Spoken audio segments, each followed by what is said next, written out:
What's up, guys? This your guy Isa Abdurrahim here with the AIP TV channel. I just wanted to do a little short to cover this. I know we recently had Martin Luther King Jr. holiday here. Let me just adjust this. I know we recently had Martin Luther King Jr. holiday this past Monday, and I saw this news clip. There was a shootout apparently during MLK Day during an event in Florida. So I'm just gonna play this and make a quick reaction to this. Hold on. Martin Luther King Jr. Day event in Florida. 8 people were shot and 1 critically injured as gunfire broke out, sending people running for cover. Victor Kendo is on the scene in Fort Pierce, Florida with the latest. Good morning, Victor. Good morning, Michael. It all happened at this park. More than 1,000 people were gathered for a block party and a car show. Now you can see all this trash and debris left behind by those who were scrambling to safety. What was supposed to be a day of remembrance and celebration turning violent. This morning, what was meant to be a day to celebrate peace and Martin Luther King Jr.'s legacy erupting in violence. Chaos in Fort Pierce, Florida, after shots were fired during an MLK car show and family fun day event. This bystander video capturing the moment shots were fired. Police are now investigating. As the shots rang out, people were just running in all directions. There was mass chaos there. There were people laying behind cars, laying behind anything they could lay behind. It was kind of hard to tell who was a victim and who was just hiding at that point. Overnight, authorities confirming 8 adults were shot, 1 in critical condition, and many more injured during the turmoil, including a child. It's really unfortunate and it's sad that during a celebration of someone who represented peace and equality, a disagreement results in a use of guns and violence. Now it's early in the investigation.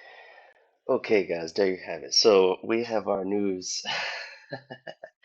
We have our news special here on ABC News. You know, showing the shootout in Florida. I feel like stuff like this. I don't know. I didn't take a survey. This is not a scientific. I didn't do the research, but I feel like stories like this they always come out MLK Day. Look at these degenerate black people. They can't get it together. Uh, you know, someone who stood for who fought so hard for you, lay down. Now I get that point. We have to have some personal responsibility at the end of the day, but we also have to see both sides. But we do have to have personal responsibility. Of course, this is a shame. On MLK Day, people bringing out the guns and getting violent over probably something that was nonsensical, very small. That is a problem that needs to be fixed in the black community. I'm not gonna, beat around the bush there. But we have to see both sides also, um, and also, take a look at my earlier video where I covered France Fanon. When the people are oppressed, or when they've been systematically oppressed for many, many years, in the case of African Americans, hundreds of years, and in the case of France Fanon, who was covering the Algerian Revolution. The French were in Algeria. They were there for a long time. I can't remember exactly how long they were there, but they were there a long time. So when you get a systematic repression that happens for many, many years, it's going to have an effect on the people. And as I was describing from France Fanon's book, and by the way, France Fanon was a trained psychiatrist. He was a trained psychiatrist, so he was looking at that situation in Algeria from the lens of a psychiatrist. And basically what he was describing was that when the people are oppressed, they are angry and they can't take out that anger on the oppressor, right? They use their fellow brother, right? They use someone who is like them, who is of the same group as a screen for their aggression, because if they go against the oppressor, of course, there's firm punishments, firm promises, punishments, execution, jail. You're not gonna win, but at least I can take my anger out on my brother because my brother cannot do the same to me. It's like an outlet. So anyway, let me like contrast this story, this coverage of this story, Because yeah, I get it. I get it. We have to have personal responsibility too as a community. We have to. No one's going to help us improve but ourselves. You know, so we have to have self-determination. That's actually, things that Malcolm X taught, and even I believe later in life, Dr. Martin Luther King. But let me just pull up this video. Dr. Khalid Muhammad, like killer. Just want y'all to see this video. Listen to Dr. Khalid talk about something similar, something related to this. I'm gonna skip Back. a little bit. Those of you who have heard this brother before, you know that you're getting ready. For their sister, for their friend. Dr. Click in it. King laid down his life for us. And if for no other reason, we must honor him for laying down his life for us, but we must analyze his life. And we, as the most honorable Elijah Muhammad teaches us, that it is after one has made the transition, after they have made the transition to what some call death, but what others call to the realm of the ancestors or the Egungun, then a period can be placed behind the testament of that life. And then we can carefully and critically make an analysis of that life. Dr. King laid down his life for us, and Dr. King believed in the moral conscience of the white man. And since we're talking about civil rights and human rights here tonight, I think it's fitting that we begin right there. He believed in the moral conscience of the white man. Well, I'm here tonight at D&J to tell you that the white man ain't got no morals and he ain't got no conscience. Dr. King believed in civil rights. Well, I'm here to tell you that the white man ain't too civil and he ain't too right. Malcolm believed in human rights. I'm here to tell you that the white man ain't too human and he ain't too right. It makes no difference whether it's civil rights or human rights. You must weigh the circumstances surrounding the very origin of the white man into the world to then determine if he's capable of being civil, if he's capable of being human. This we must put on the scale of Ma'at and give it the Ma'atic weigh-in and see if it strikes the Ma'atic balance. And if it does not strike the Ma'atic balance, then we must make sure that we are not victims of history, because it is written that he or she who does not learn the lessons of history is doomed to repeat them. 30 years ago, the prestigious, pristine presidential White House Commission set up by Lyndon Baines Johnson, a redneck camel breath hunky from Texas, an outlaw from Texas, a gun-slinging outlaw from Texas. Lyndon Baines Johnson set up the Kerner Commission.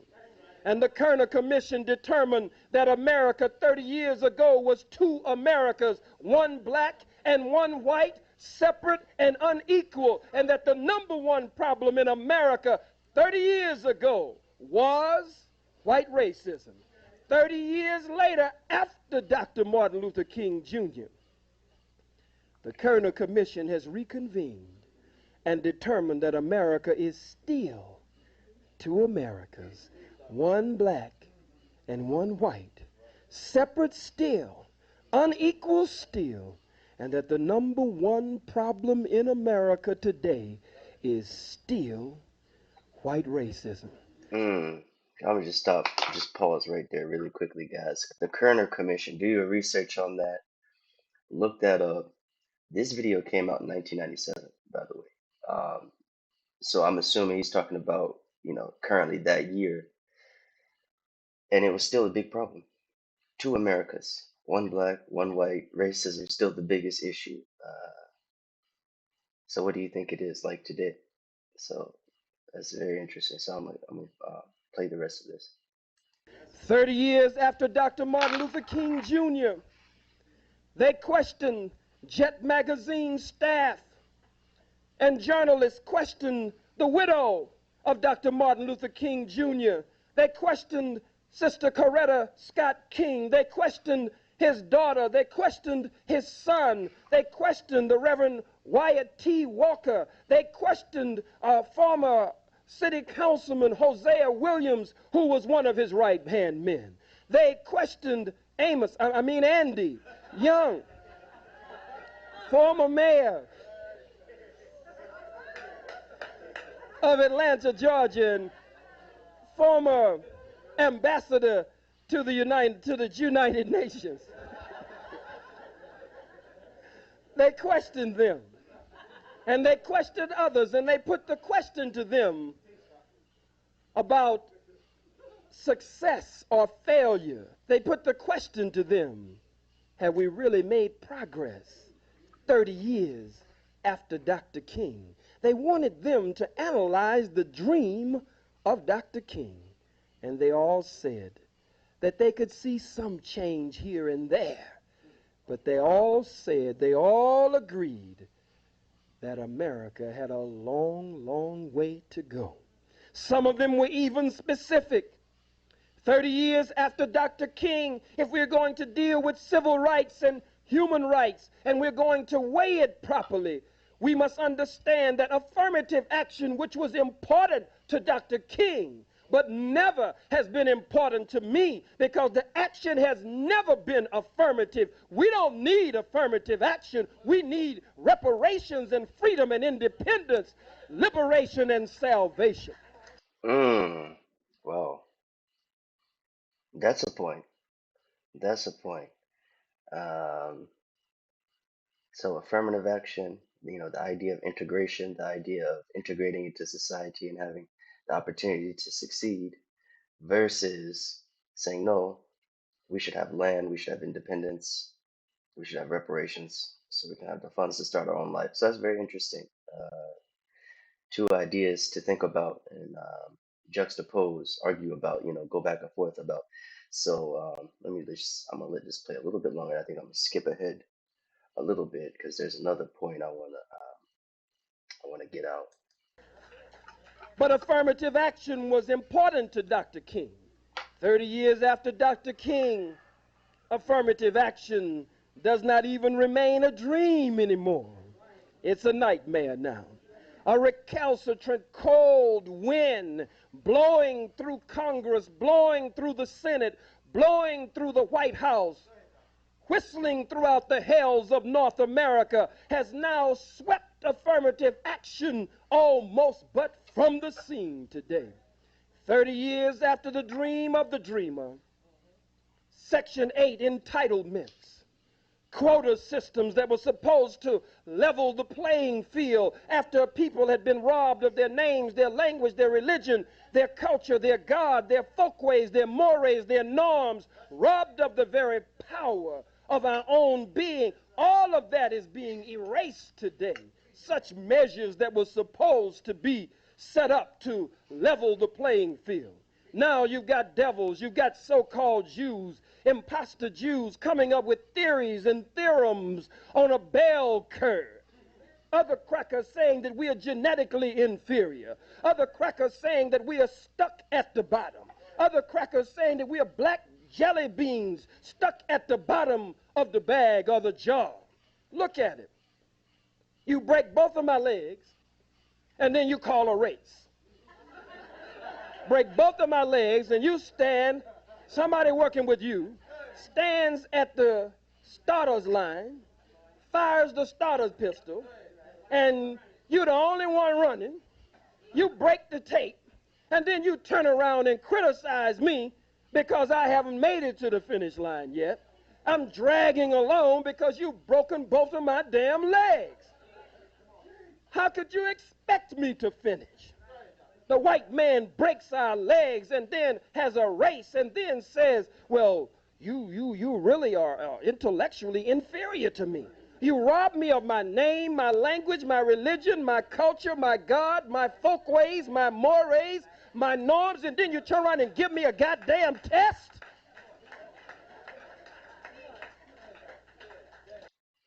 Mm.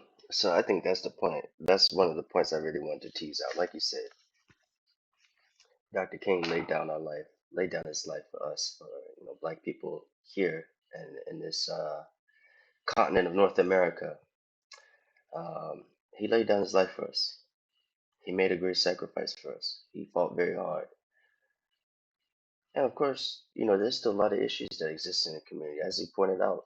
Kerner Commission, and this was in 1997. 30 years later, and who knows what the conclusions would be like today. I'd be interested to do some research into it, but you guys should do some research also. Um, this seems like it's still a big issue. It was never really fully addressed, and like he's saying, one of the most important points, you take a people's culture, language, lifestyle. I mean, can you imagine the original slaves who came over here? And by the way, slavery was an ongoing process. They say the 1519, whatever, it started 1519. Um, we'll give it that date, for convenience now. But if we say from 1519, I believe slavery, the slave trade in the America, North America, was not outlawed or abolished until the 1820s, if I'm not wrong. So we're talking about a period of 300 years of constant importation, right? Of people from Africa. Okay. So they were constantly refilling, refreshing, getting new Africans, okay, taking them from their homeland, stripping them of their culture, their language, their religion, their entire lifestyle, their living, and completely insecure type of living position, living situation. They may have some rudimentary housing, maybe some food. They don't really feed them that well, by the way. And if you guys read C.L.R. James talking about the slavery that existed in Haiti, and I would assume that the practices were probably similar in many other places. They never gave them enough food to eat for the whole week. They would give them a small plot, next to their shack where they can grow vegetables, things like that. But they had to come up, they had to do work, right? They had to work to make up the extra food. So they weren't fed, they weren't taken care of. They were worked to the bone. In many cases, worked till death, especially in places like Haiti and Jamaica, Barbados, many other slave colonies, worked to death. So we're talking about 300 years in North America alone. 300 years importation, constant importation of African people, right? You break them down, you treat them like animals. And by the way, that 300 years, add another, add another like 40 years onto that of actual slavery in America. Okay, slavery doesn't get abolished till 40 years later. Slave trade is abolished earlier, so we can import slaves, but slavery in America wasn't abolished till 40 years. So 340 years, 350, we'll say 350. Make it easy. 350 years of slavery. You know how many generations that is? You know what effect that has on the people? No reparations. So there's a lot of things, man. There's a lot of arguments, a lot of things, and of course we need to take personal responsibility. I'm ashamed. I'm personally ashamed of the situation I showed earlier on the news of the shootout happening MLK Day. By the way, it was one shootout across a large country. Um, the violence between people can happen for a lot of different reasons, but like I was describing, when you have this situation like Dr. Khalid was explaining, you've been broken down, culture is taken away, you are completely subjugated and conquered over, right? You start to see the people who are supposed to be your brothers and sisters, you start to see them as a screen for your aggression. And this is not my words. These words come from Frantz Fanon. Like I said, he's a trained psychiatrist, and his studies were based on his observations in Algeria. Completely different people from African Americans. Okay, this is a completely different continent, but the effects are the same. So, guys, do your research. Look into this. Um, don't just take these news stories at face value. Look deeper. Uh, and we have a lot of issues in this country we need to fix. A lot of things we need to address head on. Um, so I wanted to share this because I had an impression by that news story, but I also had some ideas I wanted to share in addition to that. Yes, we're ashamed of that news story. Should be ashamed of that news story. But there's a deeper narrative there that's not really being discussed. And we can't just see we can't just see news stories like this and say, oh, here we go. Black people, same old thing. They can never get it right, right? We have to think differently than that. So, guys, thank you so much. If you like this content, please like and subscribe to the AIP TV channel. I'll be putting more stuff out here like this, similar to this. Uh, Thank you, guys.